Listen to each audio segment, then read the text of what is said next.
Hi friends, I am Sundaraj. Today we are discuss about the pulmonary embolism. आज हम लोग बात करने वाले हैं कि पल्मोनरी एम्बोलिज्म क्या है, इसके कॉजेस क्या है, इसके सिम्टम्स क्या है। अगर जब किसी को पल्मोनरी एम्बोलिज्म हो जाए तो उसको हम लोग नर्सिंग मैनेजमेंट क्या करेंगे, इसके बारे में आज हम बात करने वाले हैं। तो बेसिकली फ्रेंड्स मैं बताऊंगा इंट्रोडक्शन में कि पल्मोनरी एम्बोलिज्म क्या है। तो जब हमारे लंग्स में क्या होता है, जो आर्टरी है जिसके थ्रू ब्लड पास होते हैं, वो क्या होता है, उसमें ऑब्स्ट्रक्शन क्रिएट हो जाते हैं। ऑब्स्ट्रक्शन मतलब रुकावट क्रिएट हो जाते हैं, रुकावट हो जाते हैं, तो जिसके कारण जो ब्लड का फ्लो है वो नहीं हो पाता है। उसी को हम लोग क्या बोलते हैं, पल्मोनरी एम्बोलिज्म बोलते हैं। तो फ्रेंड्स इसके बारे में मैं बताऊंगा। अब हम स्टार्ट करने वाले हैं कि पल्मोनरी एम्बोलिज्म क्या है और इसके क्या कॉजेस हैं, सिम्टम्स हैं, जिसके बारे में हम बात करेंगे। क्या है जिसके बारे में बात करते हैं। तो पल्मोनरी एम्बोलिज्म क्या है कि जब भी हमारे लंग्स में क्या होता है, ऑब्स्ट्रक्शन क्रिएट हो जाता है कि जो हमारे आर्टरी है जिससे ब्लड पास होते हैं, वो ब्लड का प्रॉब्लम क्या होता है, ब्लॉक हो जाते हैं, उससे ऑब्स्ट्रक्शन क्रिएट हो जाते हैं, जिसके कारण ब्लड पास नहीं हो पाते हैं आगे, तो उसी को बोलते हैं पल्मोनरी एम्बोलिज्म बोलते हैं। ठीक, तो जैसे कि यहाँ पे बोला है कि pulmonary embolism refers to the obstruction of pulmonary artery. हम क्या बोले कि हमारे जो पल्मोनरी आर्टरी है उसमें क्या हो जाता है, ऑब्स्ट्रक्शन क्रिएट हो जाता है और one of its branch by an embolism. किसके कारण, एम्बोलिज्म के कारण ऑब्स्ट्रक्शन क्रिएट हो जा रहा है इसके ब्रांचेज में, या फिर जिसको जो पल्मोनरी आर्टरी है जिसमें हो जा रहा है, जिसके कारण क्या होता है, पल्मोनरी एम्बोलिज्म होता है। अब बात करते हैं कि एम्बोलस क्या है। तो बोला है कि material such as a blood clot, fat, air, amniotic fluid or the foreign body that is carried by the blood from one point in the circulation to another point। बोला गया क्या कि जो ब्लड के थ्रू बहुत सारे जो minerals हैं, जैसे कि हमारे क्या एमनियोटिक फ्लूइड हो गए, ब्लड में बहुत सारे प्लाज्मा वगैरह हो गया, फैटी एयर ये सब हो गया, तो जिसके कारण क्या होता है कि उसके कारण ऑब्स्ट्रक्शन क्रिएट हो जाते हैं आर्टरी, पल्मोनरी आर्टरीज में। जैसे कि मैं आपको यहाँ पर बताता हूँ, जैसे कि मान लीजिए क्या है, आर्टरी है, ये क्या हो गया, आर्टरीज है। अब क्या हुआ, इसमें क्या है कि ब्लड पास हो रहा है। ठीक, तो ये देख रहे हैं ब्लड क्या है, इस तरह से पास हो रहे हैं, लेकिन इसमें क्या है, बहुत सारे अलग अलग चीजें, जो जैसे में एमनियोटिक फ्लूइड हो गया, तो एमनियोटिक फ्लूइड हो गए, फिर फॉरेन बॉडी पार्टिकल्स, बहुत सारे मिनरल्स ये सब है, फैटी है जिसको हम एमनियोटिक फ्लूइड बोलते हैं। अब ये क्या हो गया, ये क्या हो, यहाँ पे क्या हो गया, स्टॉपेज हो गया, एक्यूमुलेट हो गया। एक्यूमुलेट होने के कारण क्या हुआ, ये ऑब्स्ट्रक्शन क्रिएट कर दिया।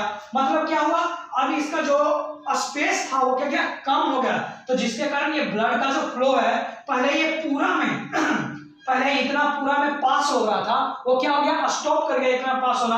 अब मात्र इतना में ही क्या हो रहा है, ब्लड का फ्लो हो रहा है, तो ये क्या किया, ऑब्स्ट्रक्शन क्रिएट किया इतना। तो जब भी हमारे पल्मोनरी आर्टरी में क्या होता है, ऑब्स्ट्रक्शन क्रिएट होता है, ब्लड का फ्लो रुक जाता है, उसी के कारण क्या होता है, पल्मोनरी एम्बोलिज्म होता है। तो बोला है कि pulmonary embolism refers to the obstruction of pulmonary artery.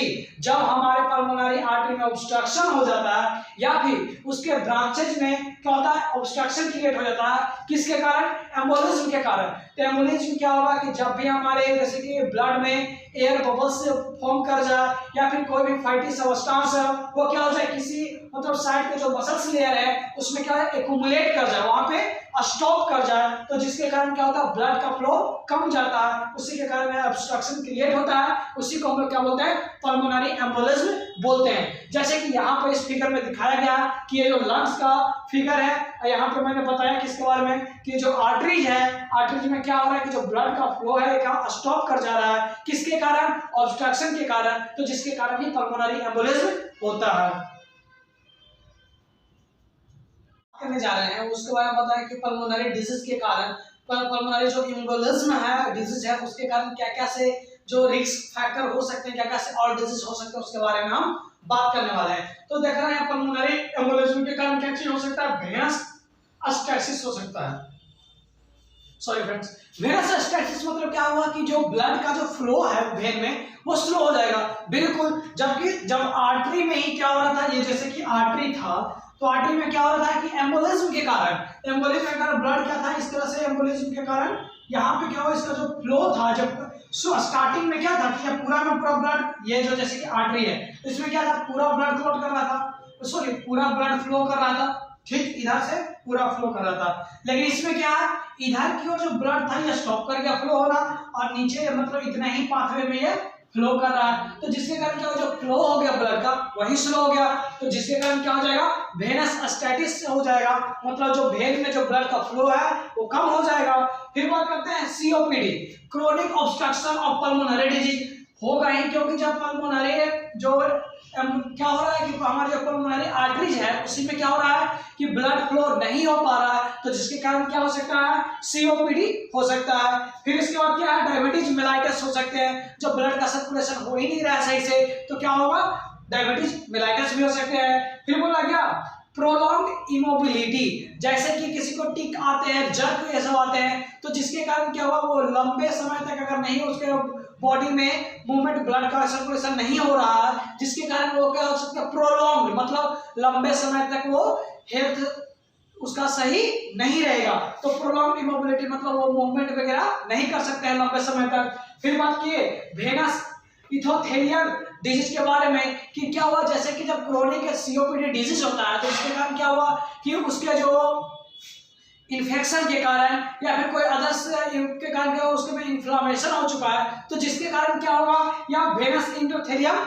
Disease हो सकते हैं। फिर हम बात किए हाइपरकोगुलेबिलिटी के कारण क्या है, तो जब लंबे समय तक ब्लड क्या है जो पास नहीं हो रहा है, मूव नहीं कर रहा है, तो क्या होगा, या ब्लड जो है वो कोगुलेट कर देगा, तो जिसके कारण क्या चीज हो सकता है, हाइपरकोगुलेबिलिटी हो सकती है, मतलब ज्यादा कोगुलेट कर जाएगा ब्लड। तो इस तरह से मैंने देखा कि इसका रिस्क फैक्टर क्या क्या है, तो जिसके बारे में बात किए तो रिस्क फैक्टर में सबसे पहले आता है वेनस स्टैटिस, मतलब जो वेन में जो ब्लड है उसका स्लो हो जाना। फिर सीओपीडी के बारे में कि chronic obstruction of pulmonary disease, कोई भी डिजीज है जो हो सकता है आपको किसमें, पल्मोनरी डिजीज हो सकते हैं क्रोनिक। फिर बात की है डायबिटीज मेलाइटस के बारे में कि जब ब्लड का सर्कुलेशन नहीं होगा तो क्या हो सकता है, डायबिटीज मेलाइटस हो सकता है। फिर बोले प्रोलॉन्ग इमोबिलिटी, जब लंबे समय तक उसका मूवमेंट, जब ब्लड का सर्कुलेशन नहीं हो रहा है, जिसके कारण ऐसा पेशेंट्स में जर्क आते हो या सीजर्स ये सब वगैरह आते हैं, तो ज्यादा दिन तक इमोबिलिटी मतलब मूवमेंट वगैरह नहीं कर सकते हैं। फिर बात किए वेनस इंडोथेलियम डिजीज के बारे में कि जैसे कि बहुत लंबे समय से उसको डिजीज है, तो जिसके कारण क्या होगा, उसके जो इंडोथेलियल सेल है उसमें इन्फ्लामेशन ये सब के कारण उसको ये बीमारी हो सकता है। हाइपरकोगुलेबिलिटी, ज्यादा दिन तक ब्लड का फ्लो नहीं हो रहा जिसके कारण ब्लड है वो कोगुलेट कर सकता है। तो इस तरह से फ्रेंड बात किए। अब हम बात करने वाले हैं साइन एंड सिम्टम्स के बारे में। अब हम बात करने वाले हैं कि पल्मोनरी एम्बोलिज्म में उसके साइन एंड सिम्टम्स क्या क्या आएंगे, जिसके बारे में हम अभी बताने वाले हैं। तो सबसे पहले जो होगा डिसअपनिया होगा। डिसअपनिया मतलब उसको जो सांस लेने में दिक्कतें आने लगेंगी, सही से सांस नहीं ले पाएगा। फिर होगा चेस्ट पेन होगा, क्योंकि हमारे लंग्स में क्या था, जो पल्मोनरी आर्टरीज था उसमें क्या था, ब्लॉकेज हो रहा था, ब्लड का सर्कुलेशन उसी में स्टॉप कर रहे थे, किसके कारण, इम्बोलस फॉर्म हो जाने के कारण यह हो रहा था। तो चेस्ट पेन करेगा, एंजाइटी फील होगा, एंजाइटी मतलब उसको अच्छा नहीं लगेगा।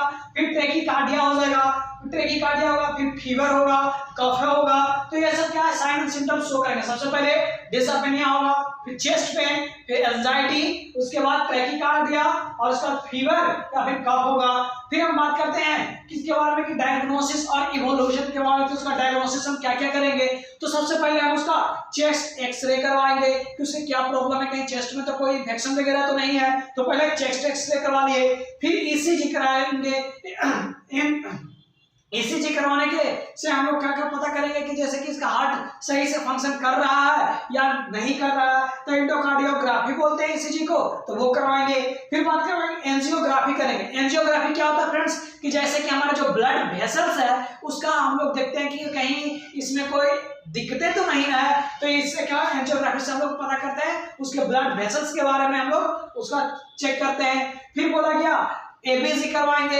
एबीजी में हम लोग देखेंगे क्या चीज, उसका कहीं इन्फेक्शन, बैक्टीरियल इन्फेक्शन तो नहीं है, वायरस इन्फेक्शन तो नहीं है।